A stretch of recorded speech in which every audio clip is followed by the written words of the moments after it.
Hello बच्चों। तो क्या हाल चाल? बढ़िया। आज हम लेके आए हैं आपके लिए इलेक्ट्रिक फील्ड एंड चार्जेस का लेक्चर नंबर 04। इससे पहले वाले वीडियो में हमने इलेक्ट्रिक फील्ड के बारे में जाना और due to a point charge electric field की इंटेंसिटी निकालना सीखा किसी पॉइंट पे, जो कि आया था के क्यू अपॉन आर स्क्वायर। आज हम जानेंगे इलेक्ट्रिक फील्ड की इंटेंसिटी निकालना due to a charge distribution. यानी हम आज कोई रॉड लेंगे जिसमें पूरी तरह चार्ज यूनिफॉर्मली डिस्ट्रीब्यूट होगा, कोई रिंग लेंगे उसमें हम चार्ज को यूनिफॉर्मली डिस्ट्रीब्यूट करेंगे और इलेक्ट्रिक फील्ड की इंटेंसिटी निकालना सीखेंगे। जो रिंग का टॉपिक है वो बोर्ड के हिसाब से काफ़ी इम्पोर्टेंट है। तो आज हम रिंग के बारे में भी जानेंगे कि रिंग में अगर हम चार्ज डिस्ट्रीब्यूट करते हैं तो इलेक्ट्रिक फील्ड की इंटेंसिटी कैसे निकाली जाती है।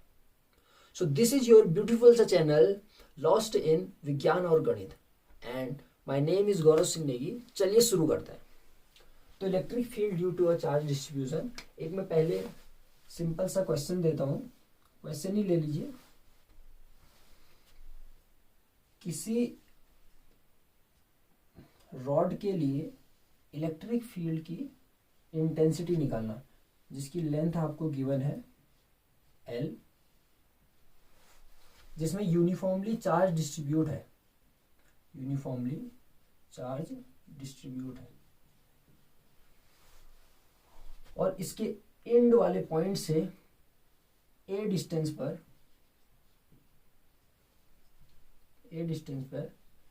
पी पॉइंट है जहां पर आपको इलेक्ट्रिक फील्ड की इंटेंसिटी निकालनी है। तो कैसे निकालेंगे? हमने एक पॉइंट के कारण, पॉइंट चार्ज के कारण आर डिस्टेंस पर इलेक्ट्रिक फील्ड की इंटेंसिटी निकालना सीखा था, जो कि आई थी E is equal to k q upon, अगर ये क्यू चार्ज है, आर स्क्वायर। तो यहां पर भी कुछ ऐसा ही खेल करेंगे। हम बोलेंगे कि इस पे जो क्यू चार्ज है, ये जो पूरा क्यू चार्ज है, इसके सेंटर पे मान लेते हैं, यहाँ पर सेंटर पे, और बोलेंगे कि यहाँ पर पूरा चार्ज आ गया है और ये डिस्टेंस L/2 हो जाएगी, L/2 हो जाएगी and A plus L/2 total distance हो जाएगी। तो यहाँ पर से हम P पॉइंट पर इलेक्ट्रिक फील्ड की इंटेंसिटी निकाल लेंगे, जो कि आएगी K टोटल चार्ज Q और डिस्टेंस कितनी मान रहे हैं, A प्लस L/2 का होल स्क्वायर, जो कि बिल्कुल गलत है, जो कि बिल्कुल गलत है। यहाँ पर सीन कुछ और है। यहाँ पर जो चार्जेस है उसको हम सेंटर ऑफ मास की तरह ट्रीट नहीं करेंगे कि यहाँ पे बीच में ले आए और उसको यहाँ से पी पॉइंट से डिस्टेंस निकाल ली और फॉर्मूले में रख दिया। ये एक पॉइंट चार्ज नहीं है। हाँ, ये खेल तब कर सकते थे जब ई और आर डायरेक्टली प्रोपोर्शनल होता, लेकिन यहाँ पर इलेक्ट्रिक फील्ड जो डिस्टेंस के है वो इन्वर्सली प्रोपोर्शनल है, तो हम सेंटर ऑफ मास का खेल नहीं लगा सकते हैं। समझे? तो कैसे करेंगे? तो हम छोटे छोटे टुकड़े काटते हैं। कैसे? छोटा सा टुकड़ा काट देते हैं, बहुत ही छोटा। ठीक है, ये छोटा सा टुकड़ा, और इस छोटे से टुकड़े में चार्ज कितना होगा, dq, और इसकी लेंथ कितनी होगी, dx। इस dx से p पॉइंट पे अगर हम बोले कि x डिस्टेंस पर इलेक्ट्रिक फील्ड की इंटेंसिटी क्या होगी, तो आप बता दोगे बड़ी इजी है। क्या? k dq अपॉन x का स्क्वायर। ऐसे ही छोटे छोटे टुकड़े और काटोगे, यहाँ से छोटा टुकड़ा और यहाँ यहाँ यहाँ यहाँ, ये x चेंज होता रहेगा होता रहेगा होता रहेगा और आखिरी में इस एंड पे पहुंच जाओगे। तो हम इजिली चार्ज डिस्ट्रीब्यूशन में छोटे छोटे टुकड़े काट के इलेक्ट्रिक फील्ड की इंटेंसिटी निकाल सकते हैं। ये आपने सेंटर ऑफ मास वाले लेक्चर अगर 11th में पढ़े होंगे तो वहां पर आपको समझ में आया कि हाँ, किसी रॉड के कारण सेंटर ऑफ मास कैसे निकालते हैं। तो हम क्या करते थे, इंटीग्रेशन करते थे। तो वही ट्रिक यहाँ पर भी। तो चलिए शुरू करते हैं। क्या कि हमने छोटा सा टुकड़ा काटा जो आया dx, तो यानी dx पे इलेक्ट्रिक फील्ड क्या होगी, d छोटी सी, इलेक्ट्रिक फील्ड की intensity d is equal to k, और चार्ज कितना है, dq अपॉन डिस्टेंस है x का स्क्वायर। क्लियर है? ऐसे ही छोटे छोटे और टुकड़े काटोगे, सब ऐसे ही आते रहेंगे, के d q upon x square, यानी सबको तुम जोड़ दोगे। और जोड़ने के लिए हम क्या करते हैं, सारी चीजों को जोड़ने के लिए इंटीग्रेशन करते हैं। यानी x चालू कहां से होगा, x is equal to a से स्टार्ट होगा, यहां से स्टार्ट हो रहा है ना x, अगर हम यहां से मानेंगे तो यहां से इतनी डिस्टेंस a होगी, यानी x कितना बन जाएगा, अगर तुम इस इंड वाले पॉइंट से काटना चालू करोगे तो x is equal to a, और आखिरी वाले इंड पे जाओगे तो x कितना बन जाएगा, a प्लस एल। ये a डिस्टेंस है और इतनी l बची। ठीक है, यानी हमें इंटीग्रेशन कहां से कहां तक करना है, a से लेके a प्लस एल तक। तो क्या करते हैं, टोटल चार्ज निकालने के लिए टोटल इलेक्ट्रिक फील्ड निकालने के लिए, for total electric field of a rod, तो क्या हो जाएगी, इंटीग्रेशन कर देंगे। तो integration E is equal to integration d, जहाँ पे वैल्यू रख देंगे integration of k d q upon x का स्क्वायर, और इंटीग्रेशन कहाँ से कहाँ तक हो रहा है, ए से लेके ए प्लस एल तक। ठीक है, अच्छा के कांस्टेंट है, बाहर निकाल लो, के कांस्टेंट है भाई, तो के कांस्टेंट है, बाहर निकल गया, ए से लेके ए प्लस एल तक। तो डी क्यू अपॉन एक्स का स्क्वायर। अच्छा, इंटीग्रेशन होना है डी क्यू के एक्स का और रिस्पेक्ट में डी क्यू के रिस्पेक्ट में एक्स का इंटीग्रेशन। ये तो गड़बड़ हो गया, यानी हम dx होता तो एक्स के रिस्पेक्ट में एक्स का dx के रिस्पेक्ट में इंटीग्रेशन कर सकते थे, लेकिन यहाँ पर तो dq है, यानी ऐसा कुछ करो कि dx आ जाए। तो हम एक नया टर्म इंट्रोड्यूस कराते हैं आपको, linear charge density. Linear charge density 11th में आपने पढ़ा होगा, linear mass density. Linear charge density को लैम्डा से डिनोट करते हैं, जो कि होती है charge per unit length, charge per unit length. Clear हुआ?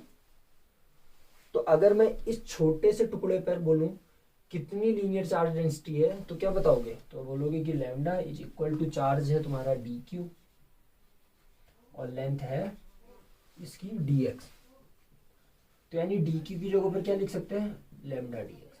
आपसे याद रखना, डी क्यू की जगह पर हम लैम्डा dx रख सकते हैं। क्लियर हो गया? तो हम रखते हैं,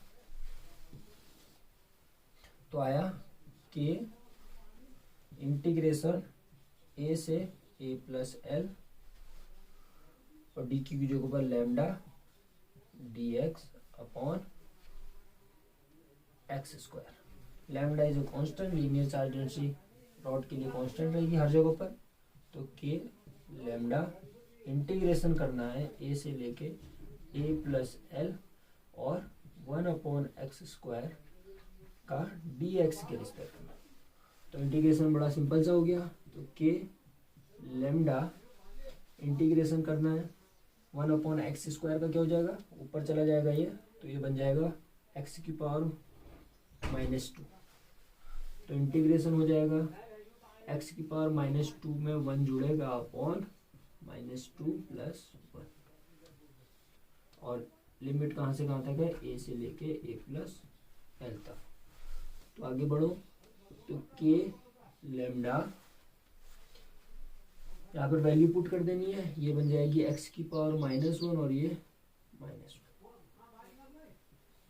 a से लेके a प्लस एल तक। क्लियर हो गया? चलो नोट कर लो, यहाँ तक नोट करो। इधर लिख दूं, इधर लिख देता हूँ, ठीक है। तो इतना आया, इधर लिख देता हूँ।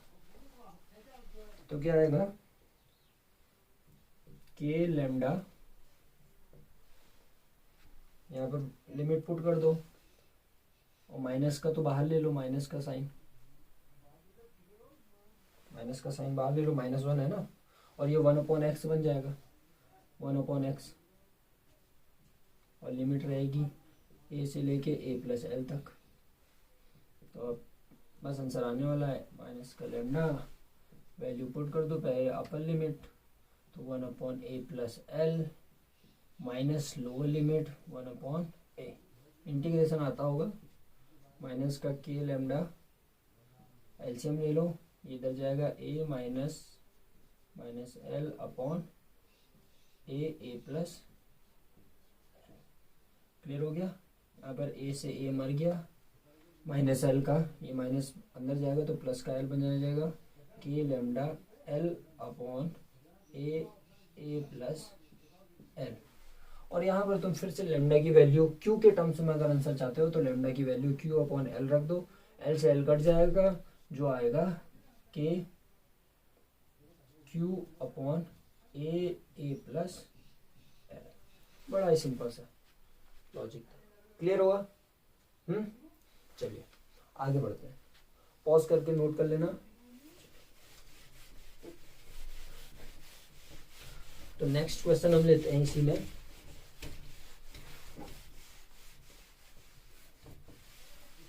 नेक्स्ट क्वेश्चन लेते हैं किसी सेमी सर्कुलर रिंग के कारण उसके सेंटर पर इलेक्ट्रिक फील्ड की इंटेंसिटी निकालना। ये इसका सेंटर है और यहाँ पर इलेक्ट्रिक फील्ड की इंटेंसिटी निकालना।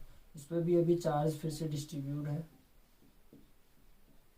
यूनिफॉर्मली चार्ज डिस्ट्रीब्यूट है, और इसके सेंटर पर हमें इलेक्ट्रिक फील्ड की इंटेंसिटी निकालनी है, क्लियर है? और ये पॉइंट O दिया है और ये चार्ज Q है, इसमें टोटल चार्ज। चलो अगर तुम बोलोगे फिर से वही टुकड़े काटना सीखो, फिर हमने टुकड़ा काटा तो हमने बोला इसकी लेंथ और इसकी रेडियस हमें गिवन है r। हमने बोला यहाँ पर जो ये लेंथ है वो dl है, कितनी है? dl है, और इस पर जो चार्ज है वो dq है। अच्छा, ये पॉजिटिव चार्ज के कारण अगर यहाँ पर हम बोले इलेक्ट्रिक फील्ड की इंटेंसिटी किस डायरेक्शन में होगी तो बड़ा सिंपल सा है, स्टेप याद है? पहले क्या करते हैं, हम टेस्ट चार्ज लेके आते हैं। टेस्ट चार्ज लाने पर फिर हम देखते हैं यहाँ पर इलेक्ट्रिक फील्ड की इंटेंसिटी किस डायरेक्शन में है। तो ये पॉजिटिव है, टेस्ट चार्ज लाओगे तो किधर की ओर होगी? तो ऐसे कुछ होगी, नीचे की ओर। ऐसे तो होगी इस टुकड़े के कारण।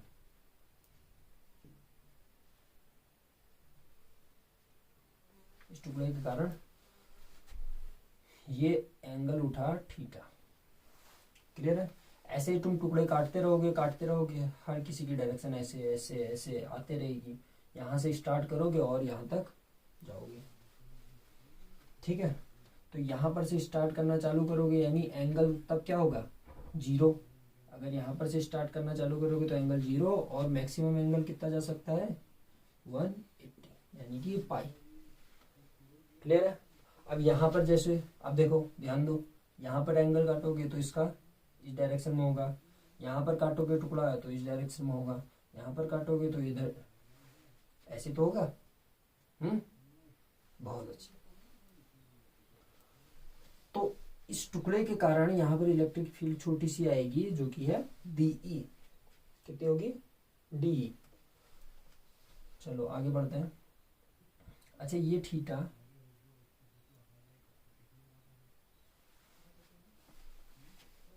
ये थीटा है और इसका वर्टिकली अपोजिट एंगल कितना होगा? ये भी थीटा होगा, क्लियर है? तो इसके दो कंपोनेंट तोड़ दो, थीटा के साथ वाला DE cos थीटा, अभी समझ में आएगा हम कंपोनेंट क्यों तोड़ रहे हैं, और थीटा के जो साथ नहीं होता है वो होता है DE sin थीटा, क्लियर है? अच्छा, मैंने कंपोनेंट क्यों काटे अब समझो। अगर मैं कंपोनेंट यहाँ पर काटूं तो तुम बोलोगे उसकी डायरेक्शन कुछ इस टाइप को होगी, है? फिर से हम बोलेंगे कि थीटा के साथ वाला DE cos थीटा इस डायरेक्शन में, और जो थीटा के साथ नहीं है वो DE sin थीटा इस डायरेक्शन। तो ध्यान देना कि यहाँ से इस साइड वालों के DE cos थीटा की डायरेक्शन इस साइड को होगी और DE sin थीटा की तो सेम होगी, और इधर इस साइड वालों की डी कॉस थीटा की डायरेक्शन इस डायरेक्शन में, यानी डी कॉस थीटा और डी कॉस थीटा की तो काम है ही नहीं। किसको ऐड करना है, केवल और केवल डी साइन थीटा को। तो डी साइन थीटा को हम ऐड करते हुए चले जाएंगे और टोटल इलेक्ट्रिक फील्ड निकाल लेंगे। क्लियर है? किस पॉइंट पे? ओ पॉइंट पे। तो स्टार्ट करते हैं। तो यानी total electric field on O, तो निकालो क्या हो जाएगा। E is equal to integration किसका करना है, डी ई साइन थीटा का। क्लियर है? अच्छा, अब तो बड़ा सिंपल सा हो गया। डी साइन थीटा का यहाँ से ये डिस्टेंस है कितनी, ये डिस्टेंस है r, क्योंकि रेडियस है भाई, है। तो चलो डी की वैल्यू निकाल लो, क्या हो जाएगी, के चार्ज है डी क्यू और डिस्टेंस है r का स्क्वायर और साइन थीटा। क्लियर है? और यहाँ पर जो वेरिएबल है वो कौन है, क्या r चेंज होने वाला है, हर जगह टुकड़ा काटते जाओ, यानी r तो कांस्टेंट है, r कांस्टेंट है। वेरिएबल कौन है, थीटा, यानी थीटा बदल रहा है बार बार। यहाँ 0 से लेके स्टार्ट करोगे 180 में, और इंटीग्रेशन भी हमें कहाँ से कहाँ तक करना है, थीटा इज इक्वल टू 0 से लेके 180 तक। क्लियर है? तो के कांस्टेंट आर कांस्टेंट इनको बाहर निकाल देते हैं। चलो के कांस्टेंट आर कांस्टेंट उनको बाहर निकाल देते हैं। ई इज इक्वल टू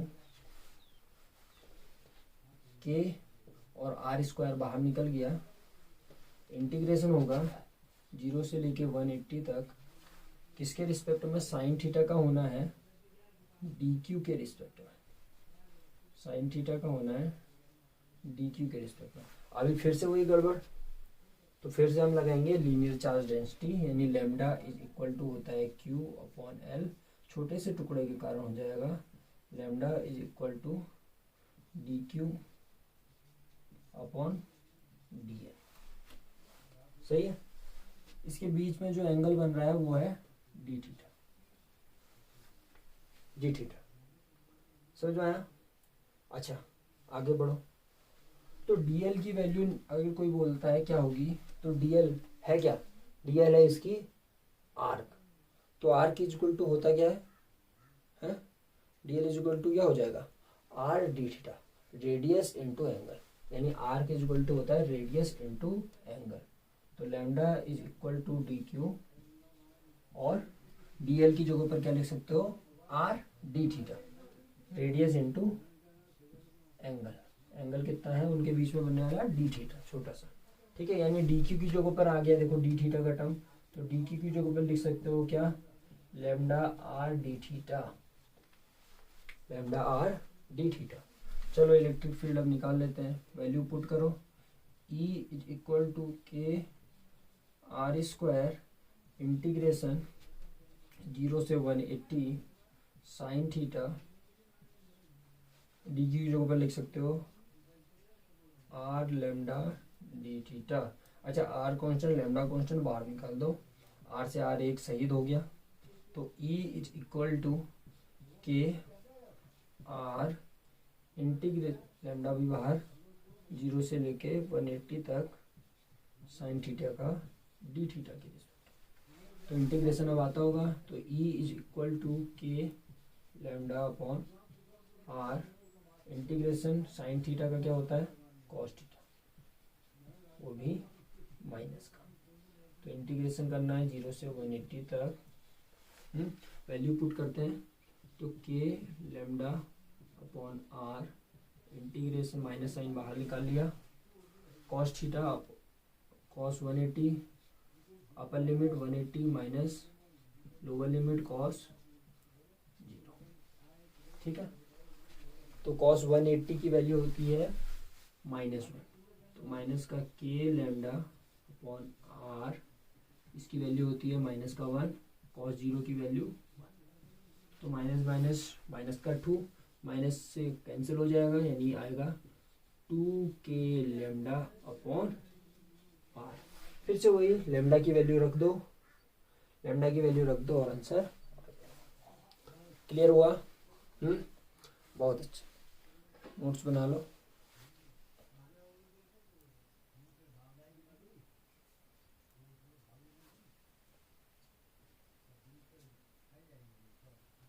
ठीक है,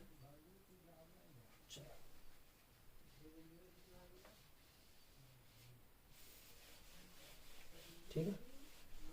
यहाँ पर जो चार लीनियर चार्ज डेंसिटी होगी वो Q अपॉन L, और L है क्या, ये लेंथ था वायर की लेंथ, जो कि क्या हो जाएगी, ये पूरी वो होगी ना सरकमफेरेंस, हाफ सरकमफेरेंस, टोटल होती पूरी होती तो क्या हो जाता 2πr, अब आधी है तो πr, क्लियर है, L की जगह πr रख सकते हैं।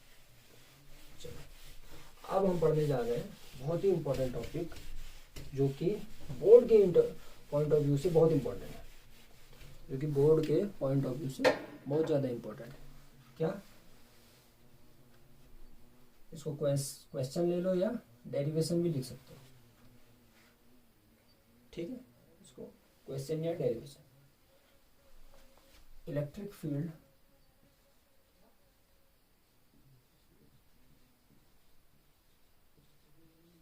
Due to a charge ring, और वो भी निकालनी है तुम्हें ऑन इट्स एक्सिस, कहाँ पर निकालनी है, उसके एक्सिस पर, क्लियर है। तो मैं एक रिंग बना देता हूँ और इसमें चार्ज डिस्ट्रीब्यूट कर देता हूँ।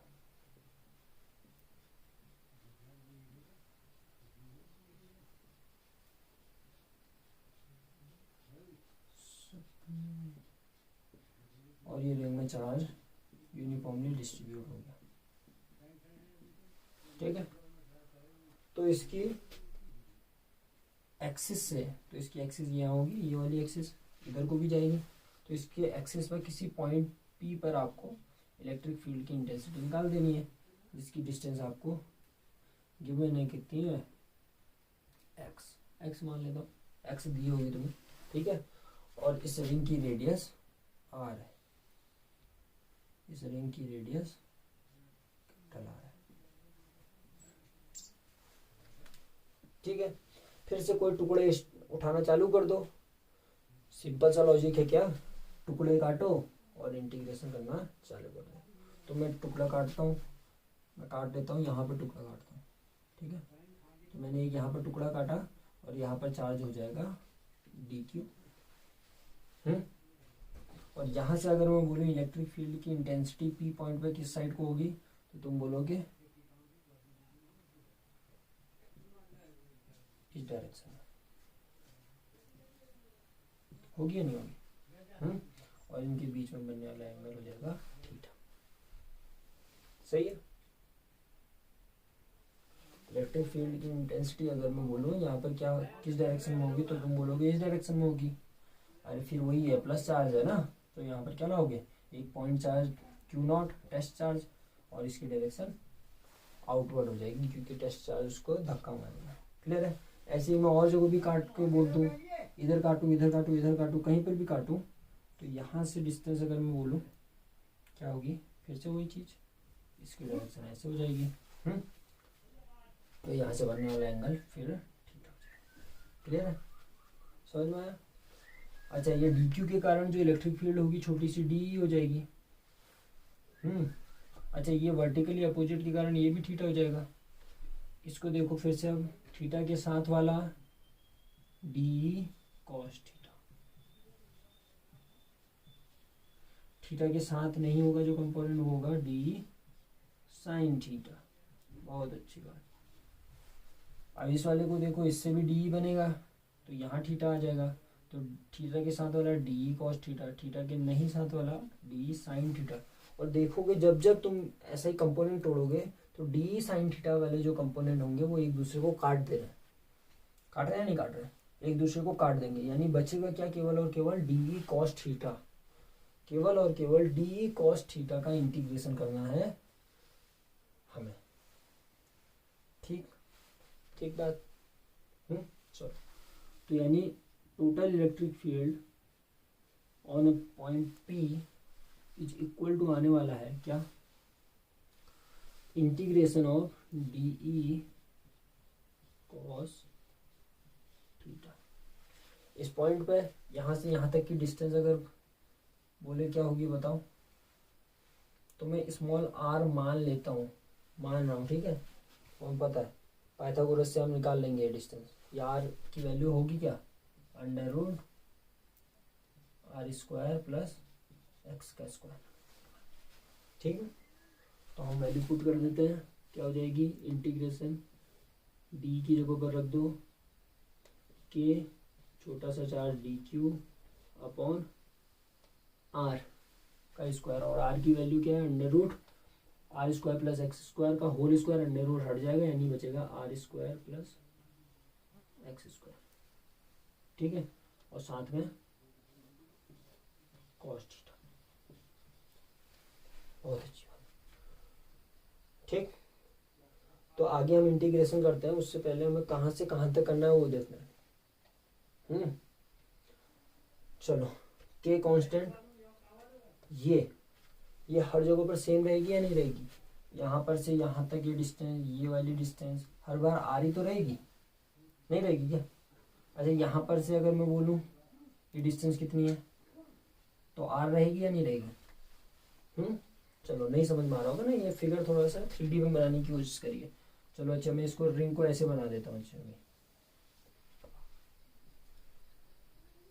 ये लो, रिंग को बना दिया, ऐसे है रिंग, ऐसे रखिए।